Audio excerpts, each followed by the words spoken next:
It's hard to believe that the Nintendo Switch is well over 4 years old at this point, and in that time, Nintendo has demonstrated an amazing trail of first-party support. Splatoon 2, Mario Kart 8 Deluxe, Super Smash Bros. Ultimate, The Legend of Zelda Breath of the Wild, and as of this month, Metroid Dread have all come to the Switch in that time frame. Even second and third-party support looks strong, at least for Nintendo platform standards, and yet the device is starting to show its age, especially against the likes of the PS5 and the Xbox Series X. Now don't get me wrong, they're completely different platforms, but even for modern Switch games like Doom Eternal, Hyrule Warriors, and more are starting to show the Switch's age. And while the Nintendo Switch OLED model doesn't offer any of the performance upgrades that a lot of fans were hoping for, it's a much better upgrade than just a bigger screen with better colors. It's the best Switch yet and a remarkable premium feeling handheld. For about $350, that's $50 more than the basic Switch, the Nintendo Switch OLED comes with just about everything you'd expect from the basic model. You get your power adapter, an HDMI cable, Joy-Con grip, and the two big changes, the Switch itself and the new dock. The new dock sports a new white design that features some rounded corners and a glossy finish on the inside of the dock. It beautifully matches the new white Joy-Con that comes with this new Switch OLED model. The new look isn't that big of a change though, that's more on the internals on the back. Where the original dock featured 3 USB ports, the new dock swaps one of them for an Ethernet port, now letting you natively connect your Switch to the internet via LAN cable.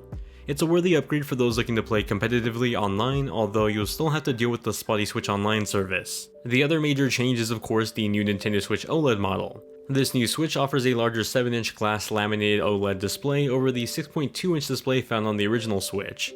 In conjunction with the smaller bezels, the actual difference feels larger and more immersive in person than it does on paper.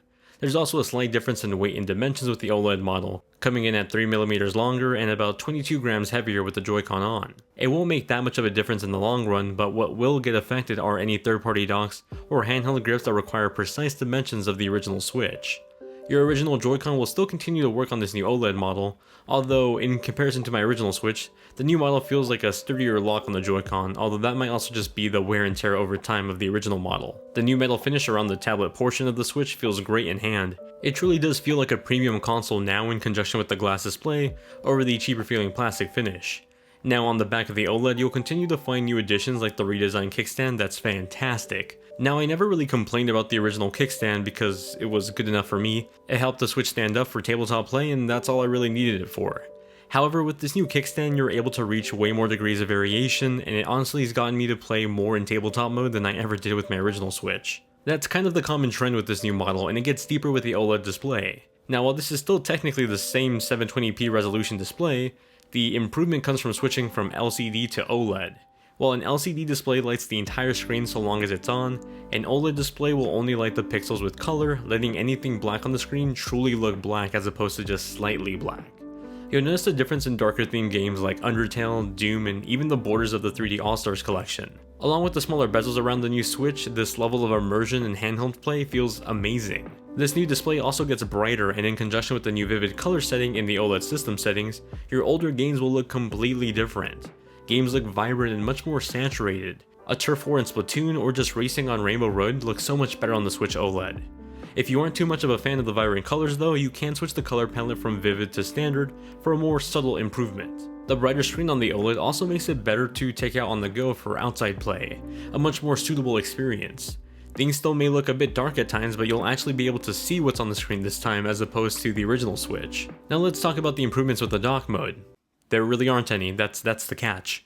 The Switch OLED is a great handheld for anyone that doesn't have a Switch already. If you already own a Switch or a Lite for that matter, the OLED is a great upgrade for those that actually play more often in handheld mode over dock mode.